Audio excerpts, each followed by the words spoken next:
Selamat pagi siswa. Kali ini kita akan membahas soal-soal latihan atau tugas yang pernah saya berikan sebelumnya supaya kita bisa gunakan sebagai bahan belajar ya. Kalian ingat, kalian pernah mengerjakan tugas di halaman 448 nomor 1 sampai 5 ya. Saya minta kalian buka bukunya halaman 448 nomor 1 sampai 5. Kita akan bahas itu. Nomor 1. Benda bermassa 1 kg bergerak dengan energi kinetik 8 Joule. Maka besar momentum bendanya berapa? Jadi di sana ada benda masanya 1 kg dan bergerak dengan energi kinetik 8 Joule. Ditanyakan momentumnya. Kita tahu kalau momentum itu adalah massa dikali kecepatan. Tapi di sana yang diketahui adalah energi kinetiknya. Berarti kita cari dulu kecepatannya ya. Jadi EK sama dengan setengah mv kuadrat. Energi kinetiknya 8 Joule sama dengan setengah kali massanya 1 V kuadrat. Sehingga kita peroleh V-nya adalah akar dari 16, 4 meter per sekon. Sehingga kalau kita hitung masanya 1, kecepatannya 4, sehingga momentumnya adalah 4 kg meter per sekon. Itu ya. Nomor 2, sebuah balok yang diam di atas bidang datar tanpa gesekan diberi gaya dalam selang waktu tertentu sehingga mencapai laju V. Jika besar gaya tetap, tetapi selang waktu bekerjanya didua kalikan, laju yang akan dicapai adalah berapa? Jadi dalam hal ini ada benda yang diam, kemudian diberi gaya atau impuls ya, sehingga kecepatannya menjadi V. Ada benda yang kecepatan awalnya 0, kemudian diberi gaya dalam selang waktu tertentu ya, berarti sama aja dia diberi impuls sehingga kecepatannya itu menjadi V. V2 nya itu V ini ya. Nah sekarang untuk peristiwa yang sama tetapi gayanya didua kali lipatkan, berarti kecepatannya menjadi berapa V? V2 nya. Kita coba lihat kondisi pertama. Kondisi pertama ini impuls menyebabkan adanya perubahan momentum ya, sehingga I sama dengan delta P. Impulsnya F kali delta P, delta P nya M kali V2 min V1. V1 nya 0 ya, karena diam, sehingga V2 sama dengan F kali delta T dibagi M. Itu besarnya V2 atau V ya, dalam kondisi kejadian pertama. Ini kejadian pertama. Nah sekarang kita lihat kejadian 2. Kejadian yang kedua adalah peristiwa yang sama, tapi waktu kontaknya didua kali lipatkan. Sehingga kita bisa lihat dari rumus ini, berarti kejadian yang kedua adalah V2 nya itu adalah, ini saya tulis V2 aksen ya. Kejadian pertama V2, ini V2 aksen adalah F kali 2 delta T dibagi M. Jadi didua kalikan, sehingga V2 aksen sama dengan 2 kali F delta T dibagi M. Saya keluarkan 2-nya. Nah, F kali delta T dibagi M ini tidak lain adalah V ya, sehingga V2 aksen adalah 2V. Ini hanya perbandingan saja sebetulnya ya. Baik, kita akan lanjutkan nomor 3 ya. Nomor 3, sebuah impuls sebesar 15 Newton sekon dikerjakan pada suatu massa 5 kg. jika sebelum adanya impuls massa memiliki laju 10 meter per sekon, kelajuan setelah ada impuls adalah berapa? Jadi benda tersebut sudah bergerak awalnya 10 meter per sekon, kemudian diberi impuls. Nah, dalam hal ini tidak disebutkan impuls atau gaya yang bekerja pada benda itu searah dengan gerak bendanya atau berlawanan dengan gerak bendanya. Karena misalnya benda itu bergerak misalnya ke kanan, terus diberi impuls ke kiri, berarti dia akan melambat. Tapi kalau benda itu bergerak ke kanan, diberi impuls ke kanan juga, berarti benda itu akan makin cepat, gitu ya. Jadi soal ini keterangannya kurang detail ya. Kita anggap saja, misalnya gaya atau impuls yang diberikan pada benda itu searah dengan geraknya, ya. Jadi ini misalnya massanya, kecepatannya V1 yaitu 10 meter per sekon, kemudian diberi impuls, ya, diberi impuls yaitu gaya dikali waktu kontak, sehingga kecepatannya akan berubah menjadi V2 berapa, ya. Impulsnya searah dengan gerak benda. Berarti kelajuan impuls ini mengubah momentum benda. Impuls sama dengan perubahan momentum, sehingga impulsnya 15 sama dengan M kali V2 min V1. 15 sama dengan massanya 5, V2 nya dicari, V1 nya 10. Sehingga kalau kita masukkan V2 sama dengan ini 3, berarti 3 ditambah 10, 13 meter per sekon. Kita lihat kecepatan benda ini dari 10 menjadi 13. Kecepatannya bertambah karena peran impuls, ya. Nah, lalu bagaimana seandainya impulsnya itu berlawanan arah? Kita coba kondisikan. Misalnya dia berlawanan arah, bendanya bergerak ke kanan 10 meter per sekon, tapi impulsnya ke kiri sebesar 15 Newton sekon. Karena besarnya impuls berlawanan arah dengan kecepatan, berarti tandanya minus, ya.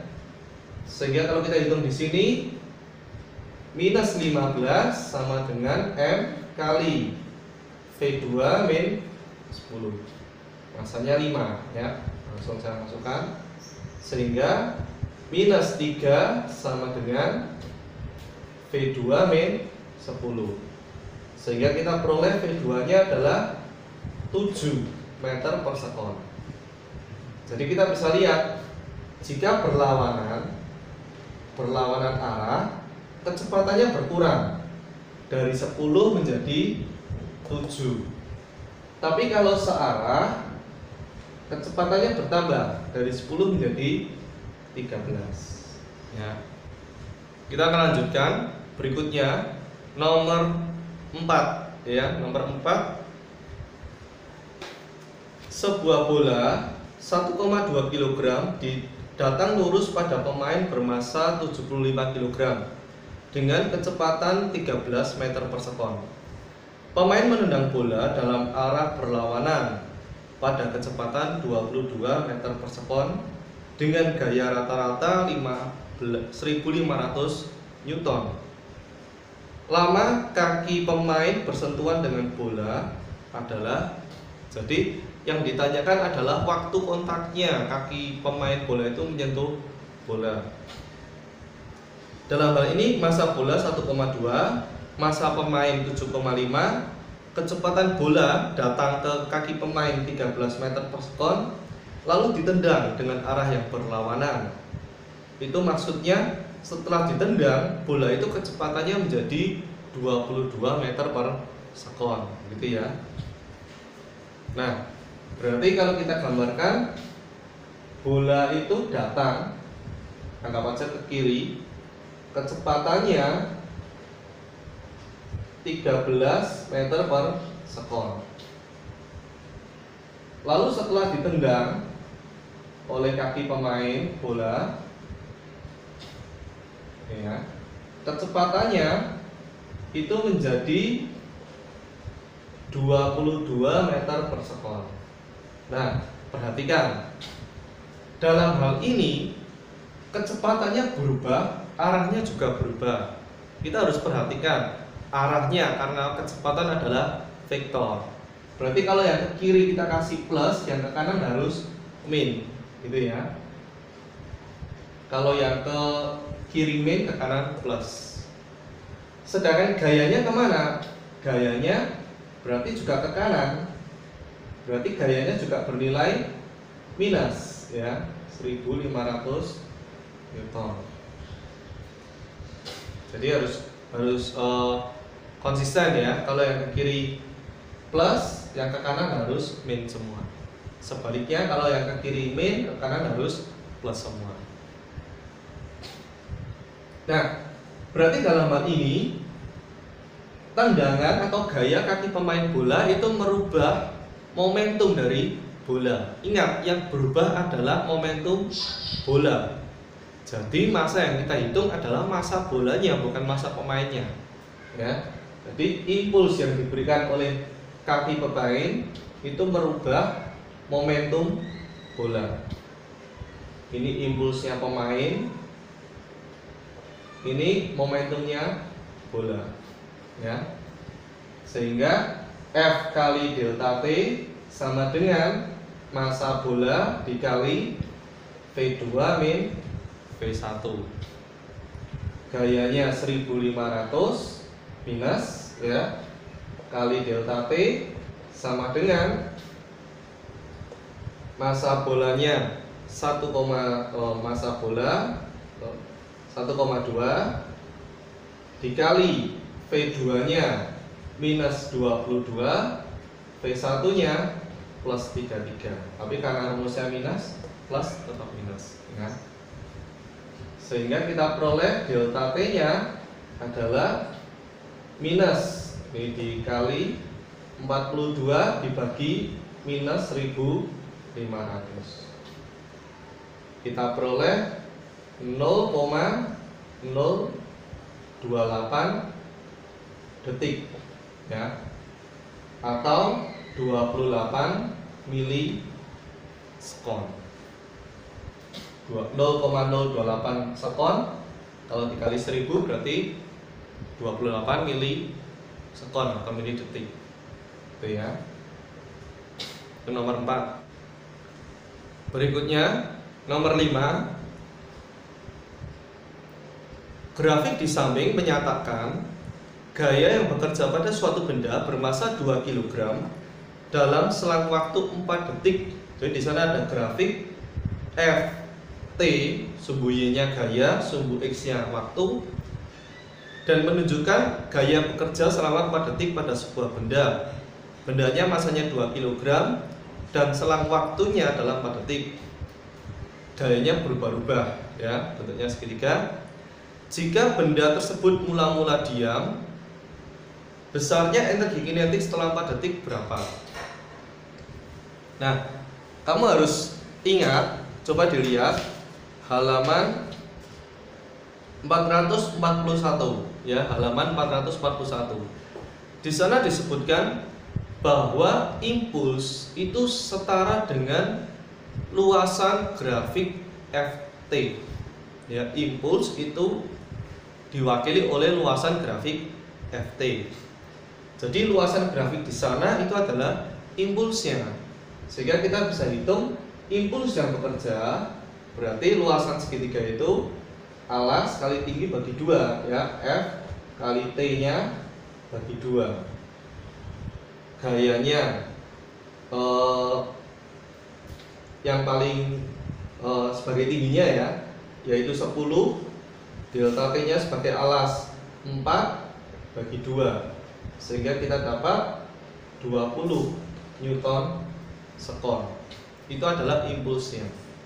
Nah, impuls ini bekerja pada benda bermasa 2 kg sehingga mengubah momentum si benda atau mengubah kecepatan si benda. Impuls sama dengan perubahan momentum. Impulsnya 20, massa kali V2 min V1. Sehingga 20 massa bendanya 2, V2 V1 nya 0 karena benda mula-mula dalam keadaan diam, ya. Sehingga kita peroleh V2 nya adalah 10 meter per sekon. Nah, yang ditanyakan adalah besarnya energi kinetik benda itu setelah 4 detik. Karena setelah 4 detik kecepatannya jadi 10, berarti energi kinetiknya adalah setengah mv kuadrat, ya. Berarti setengah Eka aksen, ya. Saya tulis Eka aksen karena dia setelah diberi impuls. Sebelum diberi impuls, Eka-nya masih 0 karena bendanya masih diam, ya. Eka aksennya setengah kali masanya 2 kali 10 kuadrat. Jadi 100 Joule. Ya. Selain membahas tugas yang dari buku paket nomor 1 sampai 5, saya juga akan membahas yang latihan soal yang pernah saya berikan lewat Google Classroom tentang tumbukan. Kalian bisa lihat soalnya. Ini soal yang pernah kalian kerjakan, bagian yang C. Jadi ada benda A bergerak ke kanan, kecepatannya 10 meter per sekon, dan benda B bergerak ke kiri, kecepatannya 8. Saya gambarkan lagi, ya. A kecepatannya 10 dan B kecepatannya 8. Massa A-nya 2 kg, massa B-nya 1 kg. Kemudian mereka bertumbukan sentral, ya, bertumbukan sentral, sehingga kecepatannya berubah menjadi VA aksen dan VB aksen. Nah, kita akan bahas bagian yang C. Kalau tumbukannya itu lenting sebagian dengan koefisien restitusi 0,4, maka VA aksen dan VB aksennya ini berapa? Kita sudah pernah mengerjakan bagian yang A dan B, ya. Kita menghitung hukum kekekalan momentumnya terlebih dahulu. Hukum kekekalan momentumnya itu kita dapati hukum kekekalan momentum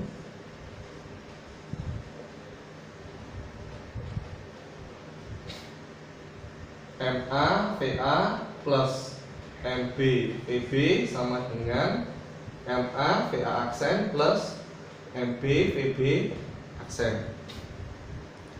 Berarti 2 kali 10 plus 1 kali min 8, ya. Yang ini minus, jangan lupa berlawanan arah. Berarti 2 kali VA aksen plus 1 kali VB aksen. Terus kalau kita sederhanakan, kita peroleh 12 sama dengan 2 VA aksen plus VB aksen. Ini persamaan 1, ya. Kemudian berikutnya kita hitung persamaan kedua menggunakan koefisien restitusi, ya. Menggunakan koefisien restitusi. E sama dengan minus VB aksen min VA aksen dibagi VB min VA. Kalau kita masukkan berarti 0,4, ini jadi VB VA aksen min VB aksen dibagi VB nya min 8, VA nya 10, ya. Jadi VB nya min 8, VA nya 10. Sehingga kalau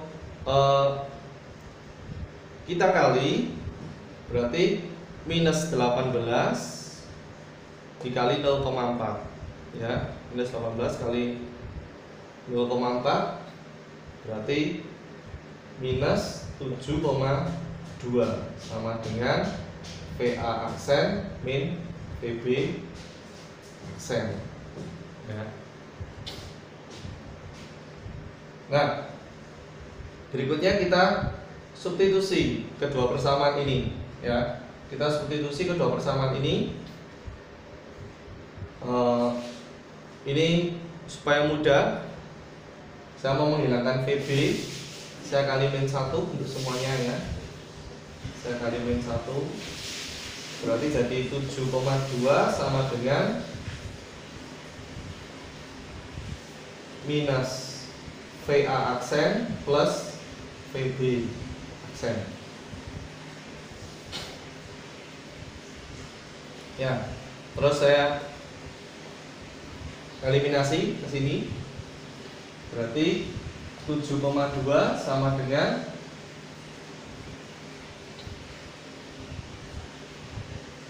minus VA aksen plus VB aksen ya, sama 2. Kalau kita eliminasi berarti 12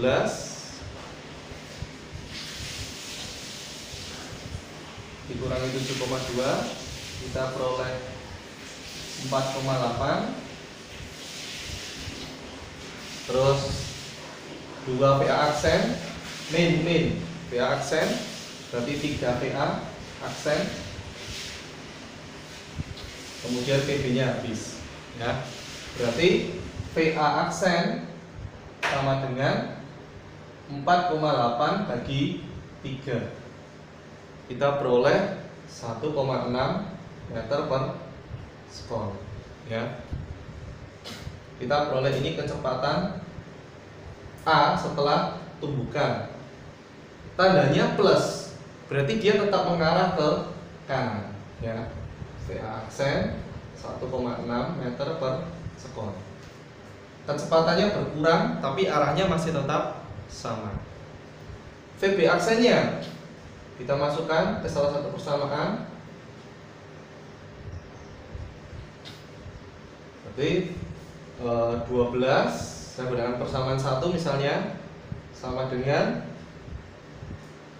2 kali 1,6 2 kali 1,6 tambah VB aksen ya.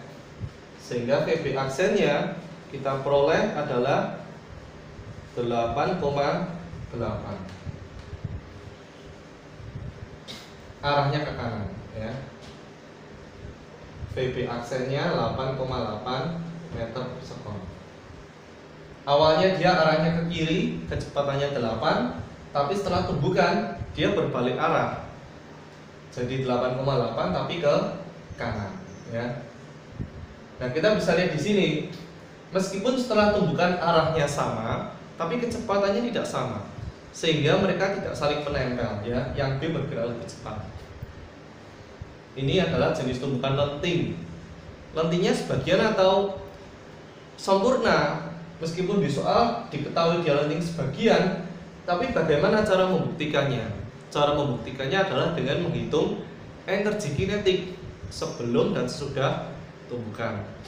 Saya lihat kemarin ketika kalian mengerjakan, banyak yang hanya menghitung kecepatan setelah tumbukan saja, lupa menghitung energi kinetiknya sebelum dan sesudah tumbukan. Padahal saya minta juga ya.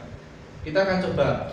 Jadi ini kecepatan sebelum tumbukan, ini kecepatan setelah tumbukan. Kita hitung energi kinetiknya.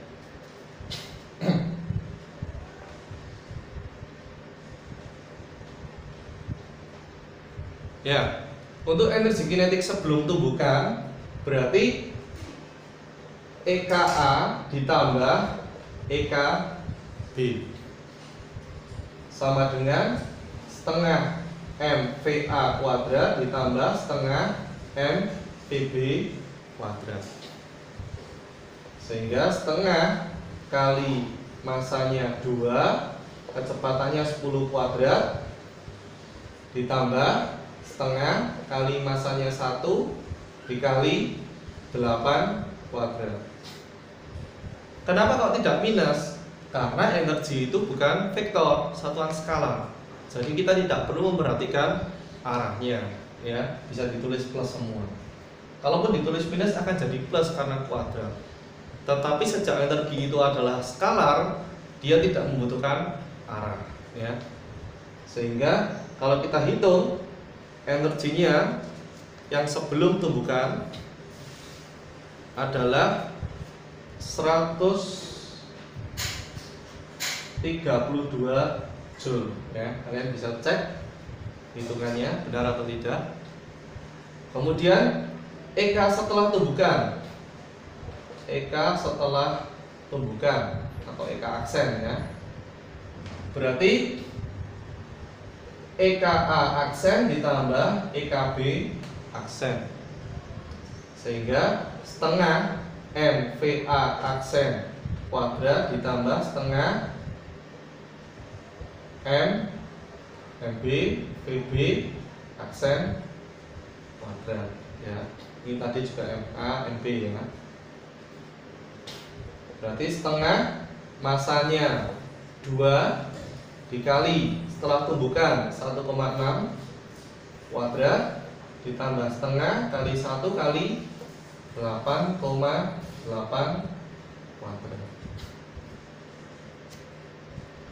Ya, kita bisa hitung EK-nya 41,28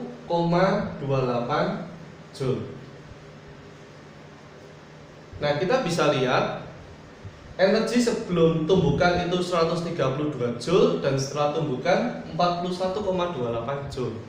Ada energi yang hilang dalam peristiwa tumbukan ini, ya. Kalau tumbukan itu lenting sempurna, maka tumbukan itu tidak akan kehilangan energi. Sebelum tumbukan 132 Joule, setelah tumbukan tetap 132 Joule. Tetapi sejak dia itu tumbukan lenting sebagian, maka ada energi yang hilang, yaitu sebesar 132 dikurangi 41,28. Sehingga kita bisa hitung energi yang hilang adalah 132 min 41,28. Kita peroleh 90,72 Joule. Ya, ini adalah besarnya energi yang hilang ketika proses tumbukan lenting sebagian itu. Jadi seperti itu pemahaman dari tumbukan lenting sebagian. Kita akan mencoba latihan soal lebih jauh lagi.